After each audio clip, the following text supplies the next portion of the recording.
Sorry ulit. Pahayag na Romano sa gitna ng kalituhang hatid sa amin ng pagsabog. Masyado yatang malakas yung explosive na nagamit ko sa kabilang bahay. Walang pagsisisi nitong dugtong. Agad ako napatingin sa labas ng bintana at sumalubong sa akin ang nasusunog na bahay ni Luis. Nakakatakot ang nangangalit na apoy na kasalukuyang kumakain sa malaking bahay. Sa bahay kung saan ako isinilang at lumaki. Ang bahay na minsay naging impyerno para sa namayapa kong ina. Shh! Masuyong bulong sa akin ni Eros. It's okay. Saka ko lang napansin ang tumitindi kong panginginig na pilit na pinapayapa ni Eros. Kahit gustuhin ko man wala akong kontrol sa sarili kong katawan kaya ang ginawa ko ay isinubsob ko ang mukha sa dibdib ni Eros habang hindi bumibitaw kay Tita Teresa. Huwag kang mag-alala, Leo. Nanunoy ang pahayag na Romano. Walang tao sa kabila kaya buhay pa yung kapatid mong demonyo. Mabilis akong kumalas mula kay Eros dahil sa narinig. Si Kuya Ezra? Kinakabahan kong tanong. Nasaan si Kuya? Diretso ko nakatingin kay Romano habang nagtatanong. Hindi ko nakitang sumama kanina si Kuya Ezra nung nagmamadaling umalis si Luis. Kasama si Kuya Lemor at ang walang malay na si Atalaya. Nasisiguro ko nagpaiwan sa loob yung nakatatanda kong kapatid. Baka nasa loob pa rin ito habang nasusunog ang buong mansyon. Si Kuya Ezra! Natatakot kong baling kay Eros. Baka nasa loob pa siya ng bahay. Rian, may nantawag sa akin ng pamilyar na boss ng taong hinahanap ko. May sariling isip ang mga paa kong humakbang patungo sa direksyon ni Kuya Ezra.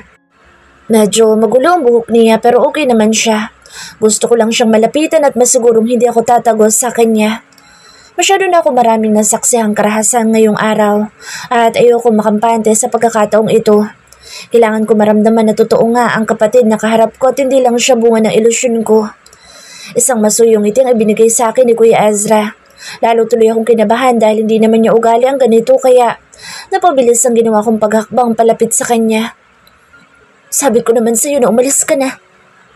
Malumanay niyang wika. Muntikan ka na tuloy mapahamak. Hindi nagsasalita na agad akong yumakap sa kanya. Hindi siya tumagos. Nahawakan ko siya at hindi siya malamig. Buhay na buhay siya. Nakahinga ako ng maluwag kasabay ng pasasalamat sa Diyos. Nang muli akong huminga ng malalim upang punuin ang sariling baga ng natural niyang amoy ay saglit akong natigilan. Dahan-dahan akong kumalas mula sa kanya at nagtatanong ang mga tinging hinuli ang mga mata niya. Mabaho ba? Mapait ang ngiting sumilay sa mga labi niya. Kumapit yata ang amoy ng gasolina sa akin. Pasensya ka na. Ayoko lang na may maalala pa akong masakit na pangyayari sa bahay na iyon. Kaya mo sinunog? Paanas kong tanong. Hindi ako makapaniwalang magagawa niya iyon. Hindi naman talaga siya sumunog. Sabat na Romano. Nagdilig lang siya ng gasolina sa paligid nung maabutan namin. Total na diligan na niya kaya sinigdahan na lang namin. Huminga ako ng malalim at muling niyakap ang kapatid ko. Mukhang masyado kayatang sanay na gumamit ng gasolina, Ezra. Nadigas ako dahil sa biglang pagsasalita ni Leo. Marahan akong kumalas kay Kuya at bumaling dito.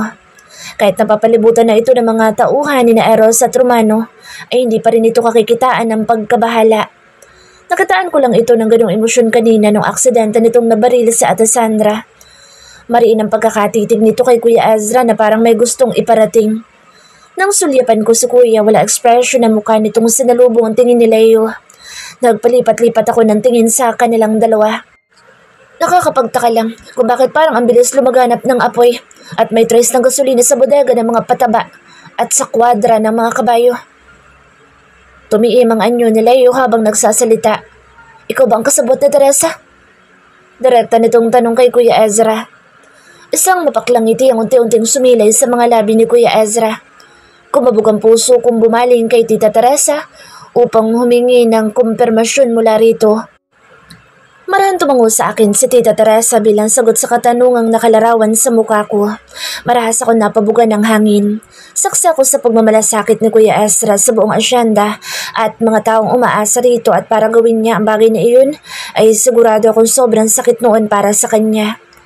Marahan kong hinawakan ng kamay ni Kuya Ezra kaya mula sa pakikipagsukatan ng tingin kay Leo ay bumaling ito sa akin. Hindi ko alam kung ano ang sasabihin ko kaya binigyan ko lang siya ng nakakaunawang ngiti. Para naman kahit papaano ay maramdaman niya na kung ano man ang pinagdadaanan niya ngayon, ay nandito lang ako. Hindi man tama ang mga nagawa niyang desisyon ay nandito lang ako. Hindi pa huli ang lahat upang itama niya ang mga maling nagawa dahil sa matinding galit at paghahangat na makapaghiganti. Demonyo kang ahas ka! Pareho kaming napapiksi ni Kuya Ezra sa biglang pagsigaw ni Leo. Nang lingunin namin ito ay mahigpit na itong hawak ni Miko. Hindi ko napansin kung kailan dumating si Miko pero ang presensya nito ay nagbibigay sa akin ng kasiguruhan para sa kaligtasan ni Eros. Marami akong ipinag-aalala sa kasalukuyan naming sitwasyon at nangunguna doon ang kaligtasan ng taong mahal ko. Mas inaalala ko pa nga siya kaysa sa sarili ko. Wala nang hihigit pa sa pagiging demonyo mo. Si Tita Teresa ang matapang na sumagot kay Leo kaya bumaling sa kanya ang nalilisik na mata ng huli. Masaya ka na, Teresa? Matalim nitong tanong. Nagawa mong kumbinsihin ang pamangkin ko na traidorin kami na sarili niyang pamilya. Pasigaw nitong sumbat. Nagpumiglas ito mula sa pagkakahawak ni Miko pero hindi man lang nito nagawang tinagin kahit konti ang mahigpit na hawak ng huli. Baka nakalimutan mo, Leo, na pamangkin ko rin sa Ezra at anak siya ng babaeng pinatay mo. Galit na pahayag ni Tita Teresa. Dahil nakahawak pa rin ako kay Kuya ay naramdaman kong paninigas ng katawan niya. Pinatay mo si Mama? Wandang nitong tanong habang nakatingin kay Leo. Mukhang hindi rin ito alam ang tungkol sa bagay na iyon. Kung hindi pala narinig ni Maura ang usapan sa pagitan ng magkapatid na Leo at Luis, ay pare-pareho naming hindi malalaman ang totoong sinapit ng ina namin sa kamay ng dalawa. Oo, nanguuyam na pag-amin ni Leo. Pinatay ko ang nanay mo. At dahil sa ginawa mong pagtatraidor sa amin ng sarili mong pamilya, ay isusunod kita sa kanya. Susunugin din kita katulad ng ginawa mo sa asyenda at sisiguraduhin ko sa'yo na hindi ka may pagtatanggol ng ama mo. Kuya! Gulat kong hiyaw nang walang babalang kumawala mula sa akin si Kuya Ezra at sinugod si Leo. Walang nakapaghanda sa pabigla-biglang kilos ni Kuya kaya nagawa nitong patamaan ng suntok sa Leo. Hindi naman nagtangka si Miko na pigilan si Kuya Ezra. Sa halip ay hinayaan lang nitong mailabas ni Kuya ang nararamdamang galit. Walang kalaban-laban si Leo sa lakas ni Kuya kahit na tinangkapan nitong lumaban at ipagtanggol ang sarili. Ilang ulit munang tumama ang mga suntok ni Kuya Ezra kay Leo bago umabot sa pandinig ko ang tunog ng sakyan ng paparating na mga pulis. Akmang aawatin ko na si Kuya Ezra nang kusa itong tumigil. Dumudugo na ang mukha ni Leo at halatang iniinda talaga nito ang natanggap na suntok mula sa kapatid ko. Magbubulok ka sa kulungan! Nagtatagis ang ngiping pahayag ni Kuya Ezra. Baka hindi mo alam na kasagot ko ang ama mo. Kahit nabugbog na ay kakikitaan pa rin ang kaorogantehan sa Leo. Kaya kapag makukulong ako, ay kasama ko rin ito. Nanunuyan itong dugtong. Sa tingin mo ay may pakialam ako? Matigas na tanong ni Kuya dito. Sama-sama kayong mabubulok doon. At habang nandoon kayo sa loob, ay unti-unti kong buburahin ang mga pangalan niyo sa bawat pag-aari ng pamilya Salazar. Ako ang sumisimbolo sa pamilyang tinutukoy mo. Pasik na buwelta ni Leo. Kahit anong gawin mo, ay karugtong ng Salazar ang pangalan ko. Walang Salazar kung walang Leo. Panoorin mo ako, Tito. Puno ng kumpiyansang sagot ni Kuya Ezra. Hindi magtatagal, ay makakalimutan ka na ng buong probinsya. Magsisilbi kang halimbawa na isang masamang damong tumubo sa lupain ng mga Salazar na kinakailangang bunutin para sa kabutihan ng lahat. Doon mo na lang sa kulungan ipagpatuloy ang legacy mo. At sa tingin mo ay may pakukulong mo ako? Sarkastikong tanong ni Leo. Wala kayong sapat na ebidensya. Sunundan nito iyon ng malakas at nanunuyang tawa. Sapat na ang narinig namin pag-amin mula sa'yo. Sabat na Eros. Kailan ako umamin, Eros? Nanunuyang baling ni Leo dito. May patunay ka ba? Baka nakalimutan nyo na trespasan kayo sa pamamahay ko. Pwede ko kayong baliktarin. Isang nakakalokong ngiti ang sumilay sa mga labi ni Eros habang sinasalubong ang mga mata ni Leo. Kinakala mo? Nangaasar na sabat na Romano. Ang pagkakamali mo lang talaga idinukot mo sa Teresa. Lumarawan ang bahagyang pagkalito sa mukha ni Leo bago bumaling ang tingin kay Romano. Kinakabahan ka na ba? Nangaasar na tuyan ni Romano kay Leo. Alam namin may gagawin kang katraidoran kaya sinuotan namin ang tracker sa Teresa. Pahayag na Eros. Kaya lumipat sa kanya ang tingin ni Romano. Para alam namin ang lokasyon niya kung sakaling may hindi magandang mangyari at para na rin may record ang bawat nasasagap na audio ng tracker na suot-suot niya. Napatingin ako kay Tita Teresa at nakita ko ang tagumpay ng ngiti sa mga labi nito. Kahit kababakasan ng pagod ang buo nitong mukha. Gulat ka ano? Mapangasar na tanong ni Romano. Naisahan ka namin, Leo Salazar. Nang tumino sa isipan nila yung ibig sabihin ng mga narinig na revelasyon, ay bigla itong napahalakhak ng malakas na parabang nasisiraan na ito ng ulo. Ilang sandali pa'y pumasok na mga pulis habang tumatawa pa rin sa Leo. May mga medical personnel ding nagsidatingan at inasikaso ang mga sugatang tauhan ni Leo. Kung ako lang ang pagdedesisyonin ay hahayaan ko maubusan ng dugo ang mga ito para mabawasan yung mga masasamang tao sa mundo. Napatigil lang sa pagtawa si Leo ng dalawang unipormadong pulis ang lumapit sa kanya. Mr. Leo Salazar, ikaw ay inaaresto sa kaso ng pagpatay at paghahasa kay Mrs. Tricia Salazar. May karapatan kang manahimik. Ano man sasabihin mo ay maaaring gamitin sa iyo sa korte. Habang binabasahan sa Leo ng kanyang Miranda rights, ay napahagulhol ng iyak si Tita Teresa. Agad ko itong dinaluhan at mahigpit na niyakap. Tahan na, Tita. Mabibigyan na natin ng ustisya si Mama. Pangaalo ko rito. Maging ako'y nagiging emosyonal na rin dahil sa nangyayari. Parang may malaking tinik na nabunot sa dibdib ko. May karapatan kang kumuha ng abogado bago sumagot sa anumang katanungan. Kung hindi mo kaya magbayad ng abogado ay maaari kang bigyan ng Hindi mo ba ako kilala? Putol na Leo sa pagsasalita ng pulis. Sa tingin mo ay wala akong pambayad ng abogado? Kahit 10 kaya ko. Hindi na nagsalita pa ang pulis at itinuloy na lang ang pagposa sa kanya. Galit na nagpumigla sa Leo at pinagbabantaan ng mga pulis pero hindi na siya pinansin ng mga ito. Hanggang sa huli na natili pa rin ang pagiging mapagmataas na Leo Salazar. Iniisip pa rin niya na pag-aari niya ang buong probinsya at kaya niyang kontrolin lahat ng mga pangyayari. Hindi niya matanggap na tapos na ang laban at bumagsak na siya mula sa kinaroroonan niyang pedestal. Hindi pa tayo tapos! Pasigaw nitong banta habang nakalingon sa direksyon namin ni Tita Teresa. Mabalikan ko kayong lahat! Huling sabi nito bago ito tuluyang nailabas ng pulis. Nang tuluyang mawala si Leo ay marahang kumawala mula sa akin si Tita Teresa. Hindi na siya makakalabas, diba?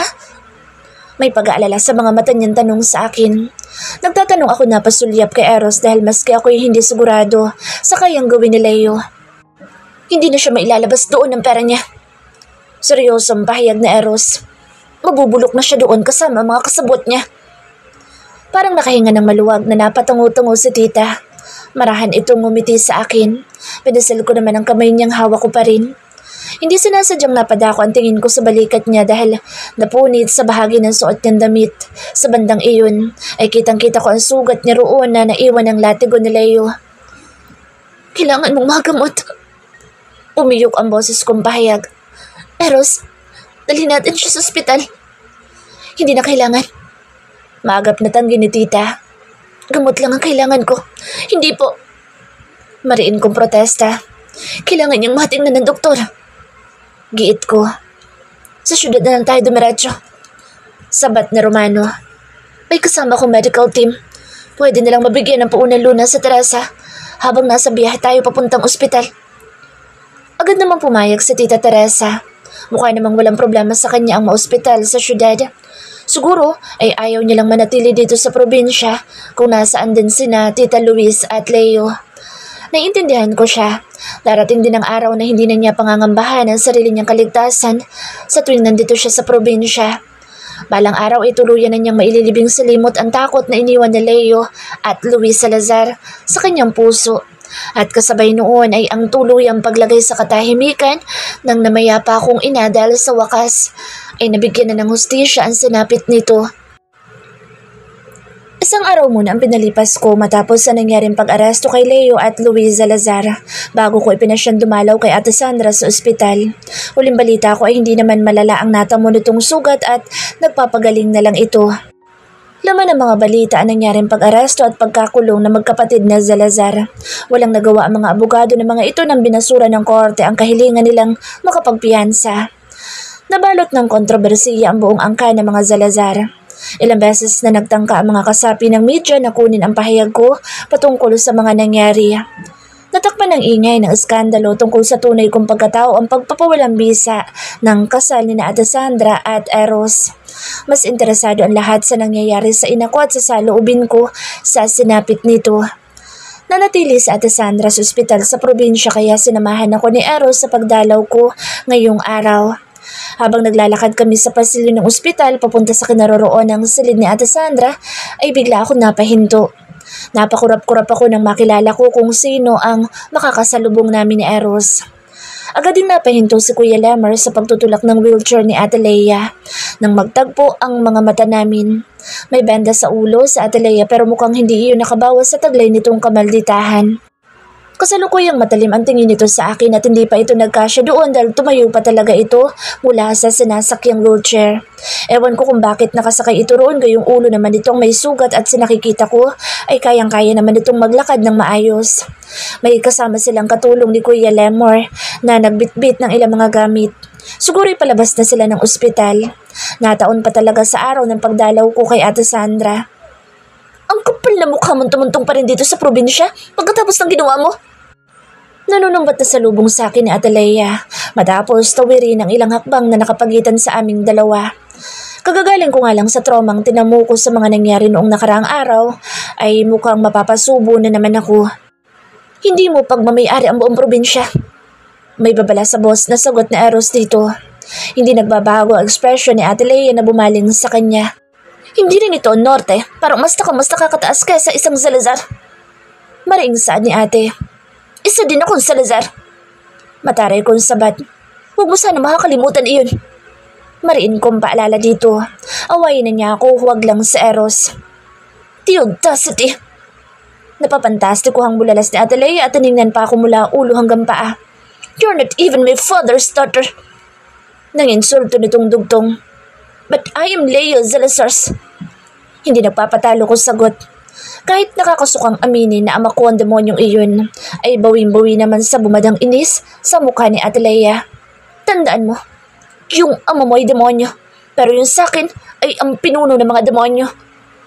Nang uuyam ko dugtong para lalo itong manigas sa galit. You bitch! Pasik nitong wika. You're right. Mayabang kong pag-amin. Bitch ako, kaya please lang tumabi-tabi ka dahil kahit mas matanda ka sa akin, hindi kita talaga palalampasin. Nandidilat kong banta. Gusto mong mabukulan ulit? Leia, that's enough. Mabilis na pigil dito ni Kuya Lemmer nang akma na naman itong sasagot. Let's go home. May nahundugtong pa nito. Saglit lang ito sumulyap sa akin bago bumalik ang buong atensyon kay Ate Leia. Narinig mo ba yun, Kuya? Wari nagsusumbong na wika nito. Siyang dahilan kung bakit ako nahulog sa hagdan. Hindi ko sinasadya iyon. Mariin kong sagot. Ipakukulong kita. Matigas niyang pahayag. Tinangka mo kong patayin. Ang uwi. Natulak lang sa hagday, tinangka na agad patayin. Aksidente nga lang iyon. Let's go, Leia. Kakausapin pa tayo ng mga abogado ni Papa. Muli ay mahinahong kausap ni Kuya Lemmer kay Ate Leia. Matalim ang pinukol sa akin ni Ate Leia bago ito nagpaubaya kay Kuya Lemmer. Maingat namang inalalayan ng huli si Ate Leia pabalik sa wheelchair na sinasakyan nito kanina.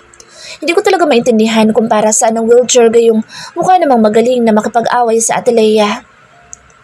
Pero hindi ko rin mapigil ang makaramdam ng konting inggit dahil kahit ganoon ang ugali ni ate, ay halatang mahal na mahal ito ng kapatid namin. Mapapansin talaga iyon sa pag-aalaga ni Kuya Lemmer dito kahit halata namang hindi na nito kailangan iyon. Hindi na muling nagawi ang tingin ni Kuya Lemmer sa direksyon ko nang lagpasan nila ako ni Ate Leia. Hindi tulad ni ate na gusto yata akong patayin sa pamamagitan ng tingin. Mukhang magiging kapitsalda ko pa yata si Nalayo at Luis kung sakaling maipakulong ako ni Ate Leia. Paingus kong pahayag ng tuluyang makalayo ang mga ito. Sino may sabing hahayaan ko mangyari iyon? Maang na tanong ni Eros. Walang sino mang kakanti sa'yo hanggat nandito ako. Kaya pati sa Ate Sandra ay tinutukan mo ng baril noon? Namewang kong tanong sa kanya. Akala siguro niya ay limot ko na iyon. Tinatakot ko lang naman sa Leo. Pangangatwiran niya. Hindi ko naman talaga iyo ipuputok. Hindi mo ba alam na pati ako'y natakot din dahil doon? Paingus kong tugon.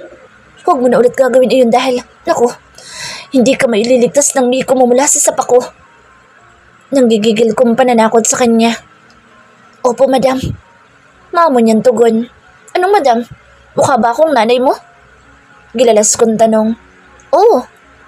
Walang gatol niyang sagot. Nanay ng magiging mga anak ko. Mabilis niyang dugtong. Hindi ko napigilan ang pagguhit ng kinikilig ng ngiti sa mga labi ko na idinaan ko na lang sa pag-irap. Halika na nga. Ayaw ko sa kanya. Dalawin na natin sa Ate Sandra at mag-sorry ka sa kanya bago mo kong banatan ang mga hugot mo. Ang corny. Nagpatuunan na ako naglakad sa kanya habang nanatili ang ngiti sa mga labi ko. Ilang hakbang pa lang ang nagawa ko nang maramdaman ko ang pag-akbay niya sa akin. Gagawa na tayo ng baby pagkagaling natin dito, ha? Pabulong niyang hiling sa akin. Inikutan ko siya ng mga mata. Sa tingin mo'y wala pa tayong nabubuo pagkatapos ng halos araw-araw natin paggawa? Simula nung unang araw namin nangyari sa atin? Nakataas ang kilay kong tanong. Hindi ko rin naman alam kung meron nga pero malaki din talaga ang posibilidad na may laman na ang tiyan ko dahil wala naman kaming proteksyon na ginamit kapag nagla-love making kami. Pa-check up kaya tayo pagkatapos natin dalawan si Sandra? Bigla niyang suggestion. Nangingislap ang mga mata ko sumulyap sa kanya. Kay Dr. Kiara? Mabilis kong tanong. Umasa mamukha niya bago nagsalita. Surgeon iyon at wala akong tiwala sa kahit na sinong nagkakagusto kay Romano. Talaga? Gulat kong tanong. May gusto yun kay Romano? Hindi makapaniwala kong dugtong. Interesado kong hinintay ang sagot niya habang patuloy kami naglalakad. Hindi mo ba nahalata? Balik tanong niya sa akin. Kahit inaasar siya, na Romano ay buhay pa rin nakakaalis ng klinik niya yung kapatid ko tuwing napapadaan ito para sa hindi ko maintindihan check-up.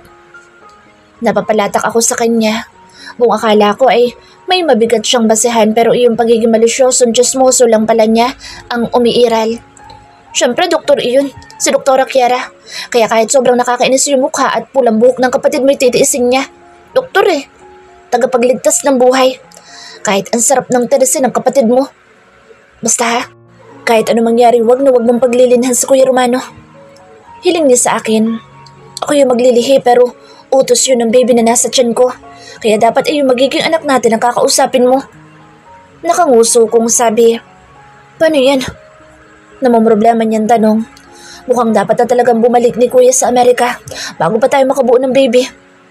Lima ko napangiti dahil kung makapagsalita siya ay parang ang laki-laki talaga ng problema niya. Sa mga ganitong pagkakataon ay pakiramdam ko ang swerte-swerte ko sa kabila ng mga nangyari at pinagdaanan ko. Sa Eros talaga ang swerte ko sa buhay. Ilang sandali pa at nasa tapat na kami ng pintuan ng silid na inuukupa ni Ate Sandra. Huminga muna ako na malalim bago marahang kumatok sa pinto. Agad naman na may nagbukas nito. Agad kaming nakilala ng katulong na nagbukas kaya mabilis din kaming pinatuloy. Maswerte kami dahil naabutan naming gising si Ate Sandra. Ate Sandra, kamusta ka na? Tanong ko sa kanya. Pagkapasok ko, wala siyang ibang kasama kundi yung katulong na nagbukas ng pinto na magalang na nagpaalam na may bibilihin daw sa labas. Masakit pa rin yung sugat ko. Pero mas masakit yata yung damdamin ko. Medyo babiro niyang sagot. Ate, sa susunod ay huwag mo nang saluhin yung bala ha. Hindi po kayo sa Darna. May halong biro ko ring tugon. Isang ngiti ang namutawi sa mga labi niya. Sorry. Mahina niyang paghingi ng tawad. Hindi agad ako naniwala sa inyo. Malungkot niyang dagdag. Naiintindihan po kita ate. Sagot ko. Alam ko kung gaano kakamahal ng daddy mo kaya mahirap sa'yo na maniwalang hindi siya kasimbuti tulad ng nakikita mo at pinaparamdam niya sa'yo. Hindi ka ba galit sa akin? Tanong niya. Hindi po. Tapat kong sagot. Sana'y hindi rin po kayo galit sa akin dahil pinakulong ko si Leo. Isang mapait na ngiti ang gumuhit sa mga labi niya. May kasalanan siyang dapat na pagbayaran. Aniya. Ako dapat ang humingi ng tawad sa'yo dahil wala akong nagawa para sa nanay mo. Hindi ko rin kasi alam na ganoon pala yung totoo nangyari sa kanya. Hanggang ngayon nga ay ang hirap pa rin tanggapin na yung amang tinitingala ko ay makakayang gawin ng mga bagay na hindi ko kayang ma-imagine. Bahagyang pumiyok ang boss niya sa bandang dulo. Saglit na namayani ang katahimikan sa pagitan namin. Naglalaro sa isip ko ang mga nangyari nitong nakaraan. Yung mga masasakit na katotohanan na natuklasan ko. Yung mga nawala sa akin na hindi ko naramdaman yung puwang na iniwan kung hindi ko pa nalaman. Siyempre kasama na rin doon yung mga dumating. Yung mga taong hindi ko alam na lihim na nagpapahalaga sa akin sa kabila ng lahat. Sa Tita Teresa na hindi tumigil sa pag-abot ng hustisya para sa taong parehong bahagi ng buhay namin. Sa Ate Sandra na kapatid ko na sa kabila ng paglilihim sa akin ay hindi nagkulang sa pagpaparamdam sa akin ng halaga ko. Sa sarili niyang paraan ay minahal at prinotektahan niya ako. Sa Maura na inalagaan ako bilang isang tunay na anak na nagawa ko pang kasuklaman at sa bandang huli na natili pa rin at pilit akong iniintindi. Ang pamilya ni Eros na sa kabila ng hindi magandang pangyayari at simula na nagdala sa akin sa buhay nila ay hindi ipinaramdam sa akin na iba ako sa kanila. Si Kuya Ezra na noong una pa man ay may itinayo ng pader sa pagitan namin dalawa ay ngayon unti-unti ko nang nakikilala. At syempre si Eros, ang taong matagal nang nagmamahal sa akin at binabala ko pang gamitin noong una para sa pansarili kong paraan. Inakit ko, inagaw at sa bandang huli tuluyang minahal. At handa kong ipaglaban ang taong ipinaparamdam sa akin na kahit talikuran ako ng buong mundo ay handa siyang gumawa ng isa para sa akin. Sandra, I'm sorry tungkol dun sa nagawa ko nung nakaraan. Nabalik ako sa kasalukuyan dahil sa pahayag ni Eros. Nabulagan lang ako ng sobra kong pag-aalala para sa kaligtasan ni Rian. Seryoso niyang dugtong. Nakaramdam ko noon ay bumaliktad ang sarili kong mundo. Kung nagkataong may nangyaring hindi maganda kay Rian ay siguro mababaliw ako. Emosyonal niyang pagpapatuloy. Marahan kong hinawakan ng kamay ni Eros. Naramdaman ko ang tensyon sa katawan niya mula roon. Nang bumaling sa akin ang mga mata niya ay kitang-kita ko roon ang katotohanan sa bawat salitang binitawan niya. Lumakas ang kabog ng puso ko. Hindi ko pa rin maisip hanggang ngayon kung anong kabutihang nagawa ko at ibinigay sa akin siya ng Diyos. Hindi ako mabuting tao pero pinapaboran pa rin ako ng langit. Siguro ginagabayan ako ng nanay ko. Ibinigay sa akin sa Eros upang samahan ako sa pagdating ng mga unos sa buhay ko. Naintindihan kita, Eros. May nabasag na Sandra sa pagtititigan namin ni Eros. Nang bumaling kay ata ang tingin ko ay masuyo expression niya sa mukha habang nagpapalipat-lipat ng tingin sa amin dalawa ni Eros. Masaya ako. Naluluhang pahayag ni Ate Sandra. Wala akong ibang hiling kundi ang mapabuti si Rian. Kapatid ko yan eh. Pagkausap nito kay Eros. Nangingilid ang luha sa sulok ng mga mata nito habang sinasalubong ang mga tingin ni Eros. Huwag na huwag mo yung sasaktan, Eros. Nanginginig ang boss na hiling dito ni Ate Sandra. Kahit mukhang matapang at malakas kayo, umiiyak din yan pag nasasaktan. Ayokong umiiyak yan. Kaya aalagaan mo yan. Hindi ko na malayan ang pagtulo ng luha ko habang nagsasalita sa Ate Sandra. Direktang tumama sa puso ko bawat kataga ng mga sinasabing niya. Mauna muna akong masaktan bago siya, Sandra. Nangangakong tugon ni Eros. Habang nagpapalipat-lipat ng tingin sa kanilang dalawa, ay wala akong naramdaman ni katiting na selos o mali siya. Ang tanging nakikita ko ay isang uri ng pagkakaibigang mas pinagtibay dahil sa pareho nilang pagpapahalaga sa akin. Kahit nakikinikinit ako na ang pagsunod ko sa yapak na daddy, ay buong puso ko itong tatanggapin. May halong birong dagdag pa ni Eros. Ang tagal kong nagkasyalan sa pagtingin-tingin mula sa malayo. Kaya ngayong abot kamay ko na ang taong mahal ko ay nakahanda kong gawin ang lahat para sa kanya. Seryoso pa niyang dugtong. Agad naman naglalaro sa isip ko ang tinutukoy niya. Sa una niyang sinabi kung paanong laging yes ma'am ang ama niya sa bawat kapritsyo ni Madam Roxanne. Kahit na minsan ay napaka-imposible na ng mga gusto mangyari ng mommy ni Eros, ay todo suporta pa rin dito ang daddy niya. Naalala ko kung paano tingnan ng ama ni Eros ang asawa nito. Yun yung klase ng tingin na puno ng pagmamahal at pagkamangha sa bawat araw na nakakasama nito ang asawa. Tuwing nakikita ko nga ang mga ito ay hindi rin ilang ulit kong hiniling na sana'y ganoon kami ni Eros hanggang sa pagtanda namin. Yung parang araw-araw ay lalo naming mamahalin ang bawat isa. Alam kong walang perpektong relasyon pero naniniwala akong sa Eros ang perpekto para sa akin. Hindi ko nakikita ang sarili na hindi siya kasama hanggang sa pagtanda. Alam mo Eros, sa halos isang taon natin pagtira sa iisang bahay ay ngayon ko lang nakikita ang pagiging corny mo. Puna ni Ate Sandra. Ang sagwapo lang pakinggan. Hindi bagay sa strikto mong personalidad. Pangangantsaw na dagdag nito. Maging ako ay hindi napigilang mapangiti. Naalala ko kasi yung mukha ni Eros nung hindi pa siya bumibigay sa pangaakit ko. Napaka-strikto nga tapos bibihira pang ngumiti. Pero nung bumigay na ay muntik na akong hindi palakarin. Kung gaano siya kasungit nung unang akala ko ay ganoon naman pala siya kasigasig bumayo. Yun ang unang dahilan kung bakit ayoko muna siyang bitawan.